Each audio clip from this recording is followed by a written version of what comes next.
İlim yo'lovchilari uchun tavsiyalar. Abdori Elbar O'rtayli. 2 qism. Hayotdagi 4 davr. İnsanның hayoti umumjihatdan 4 ga bo'linadi.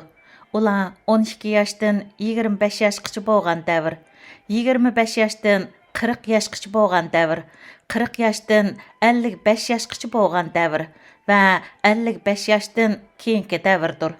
Mən bir zamanlardan beri 55 yoshdan keyingi davrimda yashayapman.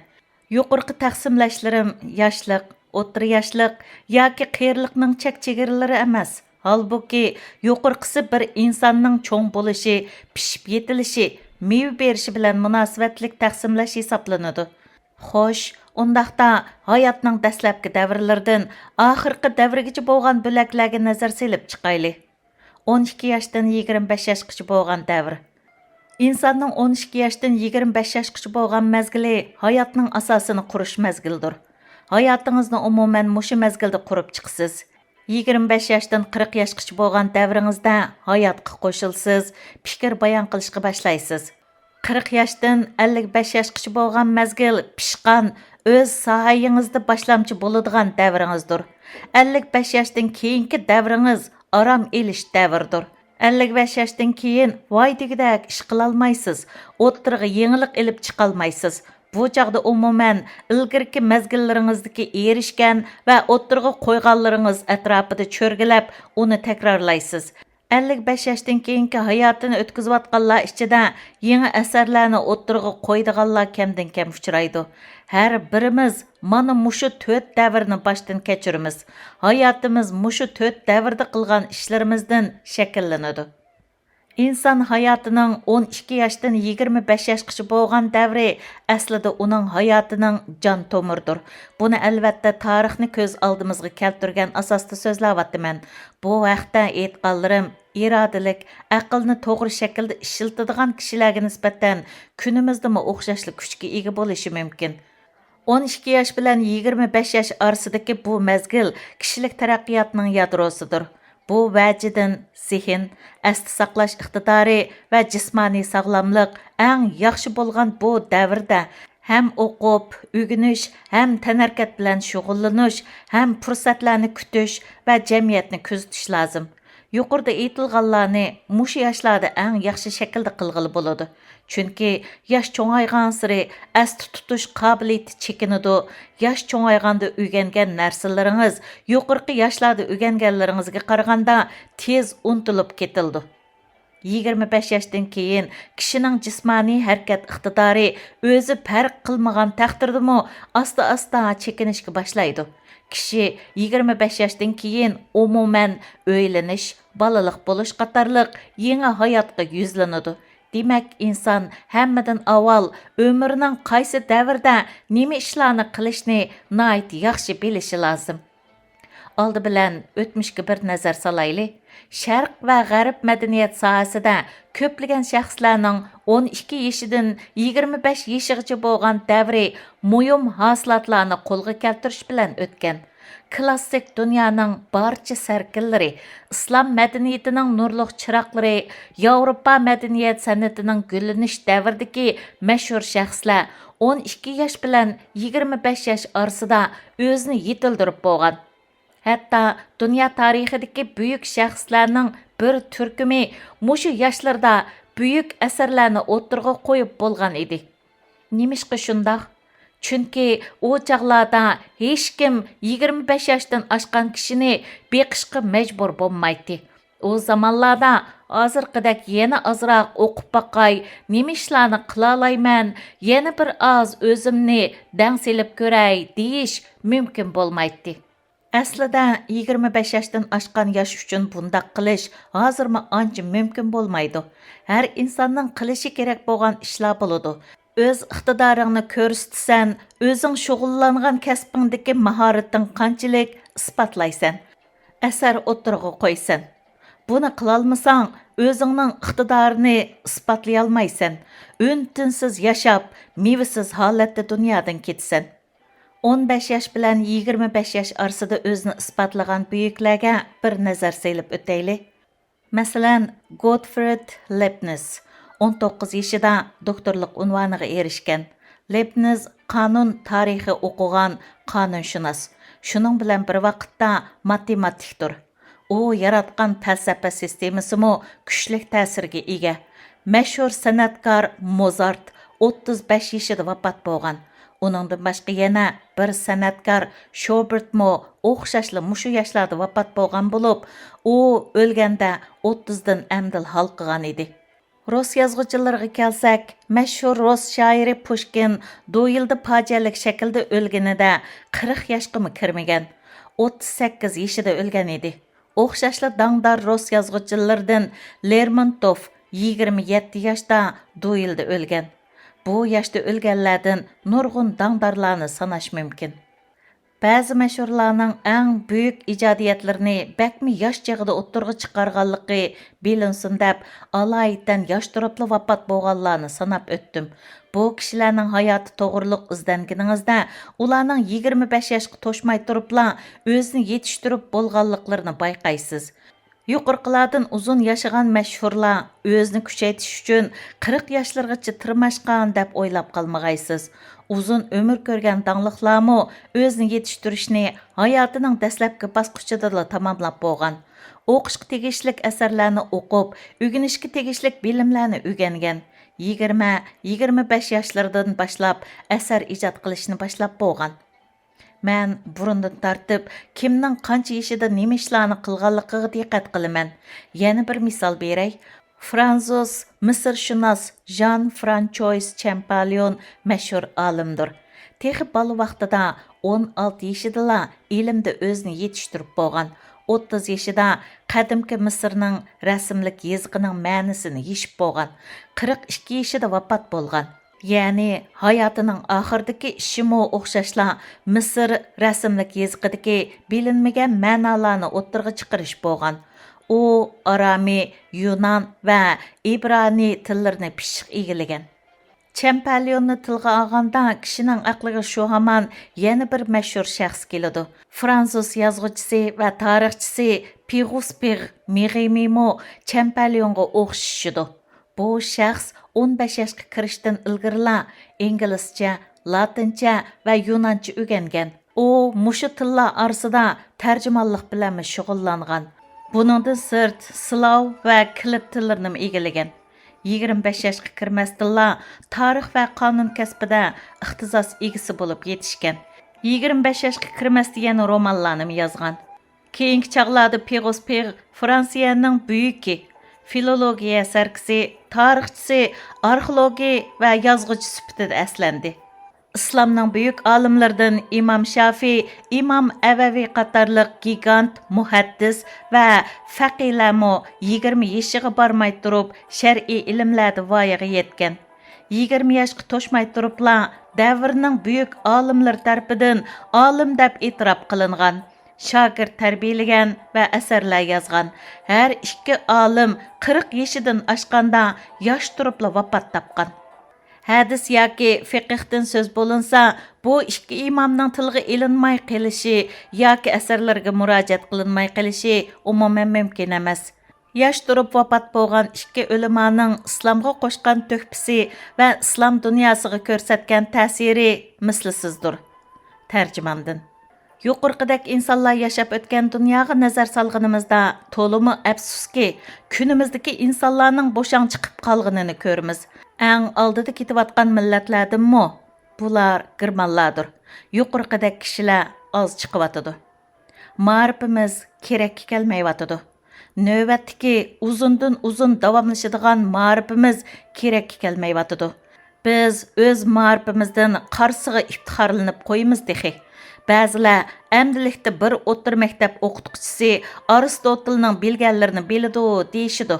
Ondaq emas, o'tir maktab o'quvchimiz Aristotelning bilganining mingda birini bilmaydi.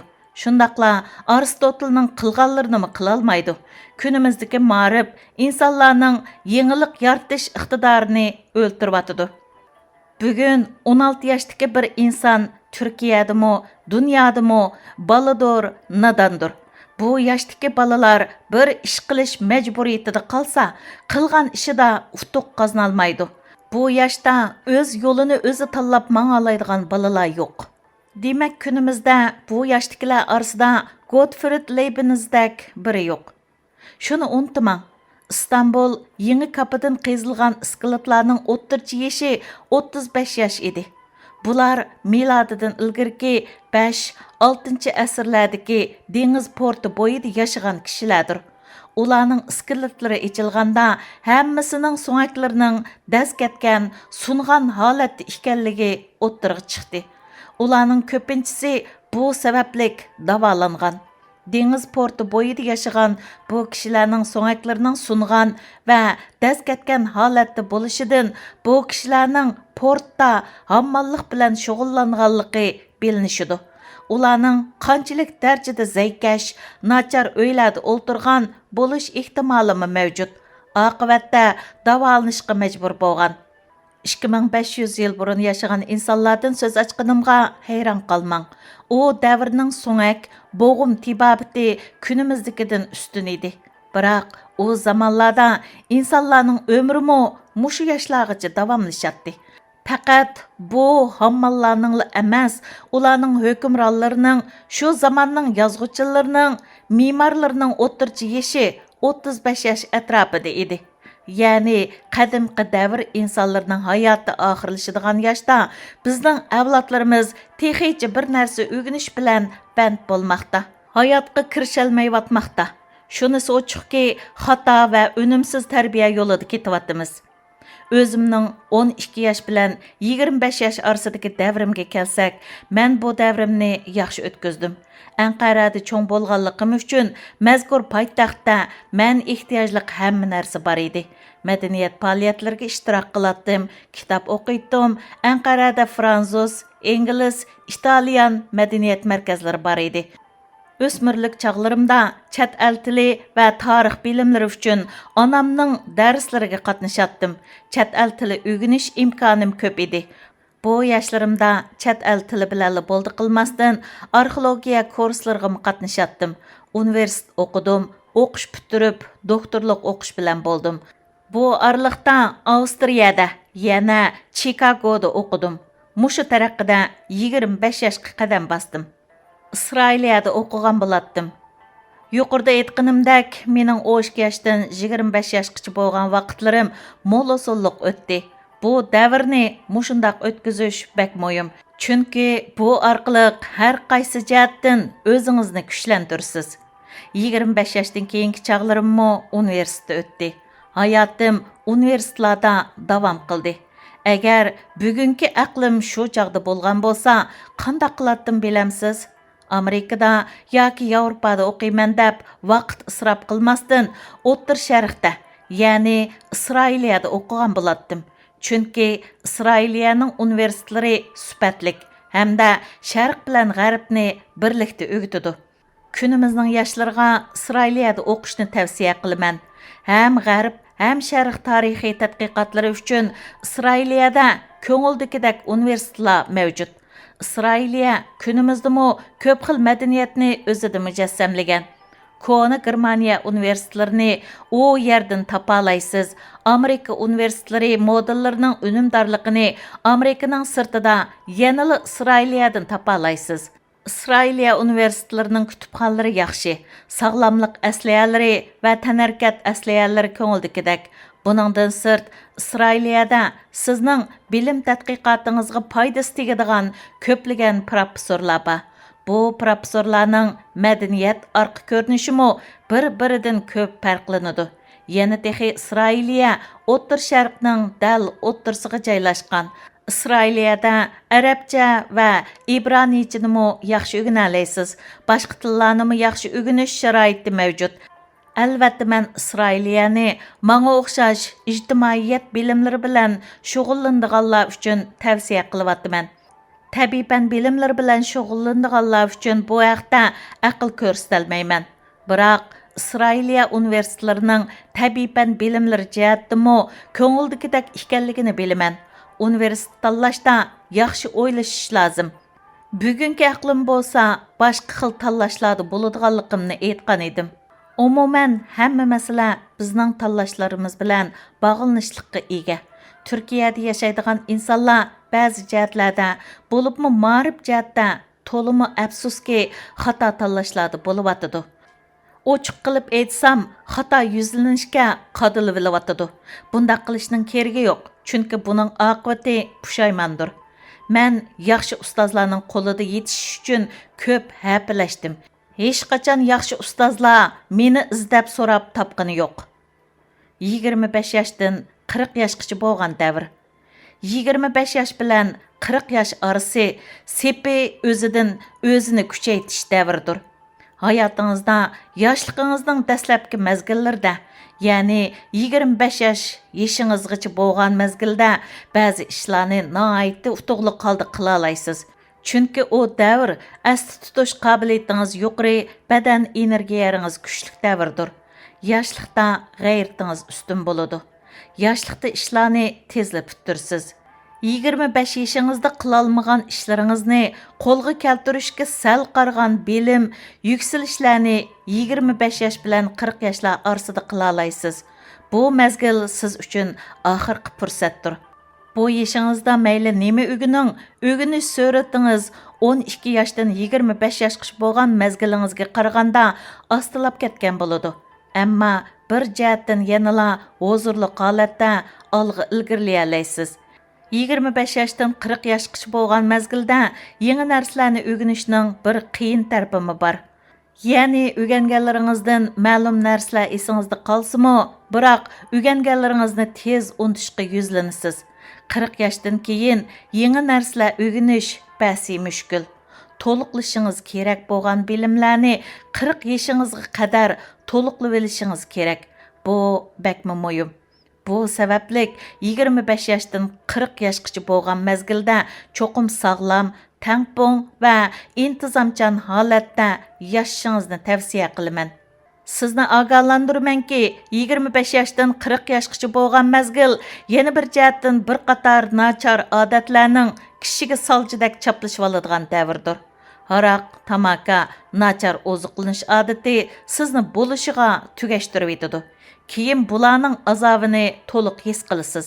Bulardan uzoq turib, ko'plab kitob material o'qishingizni, sayl sayohat qilishingizni, yangi narsalarni o'rganishingizni, chet el tilini o'z ichiga olgan kamchiliklaringizni to'liqlashingizni tavsiya qilaman. Bu masalalarni hal qilib, bu mezgilda o'rganishingiz kerak bo'lganlarni o'rganib, bir tarafdan 12 yoshdan 25 yoshgacha bo'lgan davringizda qo'lga keltirgan bilimlaringizni ishga selib, maqola asarlarni o'tirg'i chiqarishingiz, meva berishingiz kerak bo'ladi. Tarixga yana bir rat qaytaylik. Koni zamonlarda 25 yoshdan 40 yoshlar orasidagi insonlar cho'ng odamlar sanaladi. Bu yoshlarda davlatning ishlari bilan shug'ullanadi, asarlar o'tirg'i qo'yadi, qo'mondonlik vazifalarini o'rindaydi. Koni zamonlarda 40 yoshdan uzun umr ko'rish oz ko'riladi. Kishilarning umri qisqa edi. Bugun insonlarning o'rtacha umri uzardi. Biroq insonlarning mo'l hosillik bo'lgan davri yanada koni zamonlar edi. Bu vajidan kishi qaysi soha bilan shug'ullangan bo'lishidan qat'iy nazar 25 yoshdan 40 yosh orasida asar o'tirg'i qo'yishga g'ayrat ko'rsatishi kerak. 40 yoshlardan keyin mayli badaningizni bo'lsin, mayli zehningizni bo'lsin, uningdan avvalgi mezgillardagiga qo'llan olmaysiz. Davomi bor. Elbar O'rtaylining Ömür qandaq o'tkaziladi nomli asardan Hikmatyor Ibrohim tarjima qildi. Manba Uyg'urlar Tor jurnalining 17-sonidan elindi.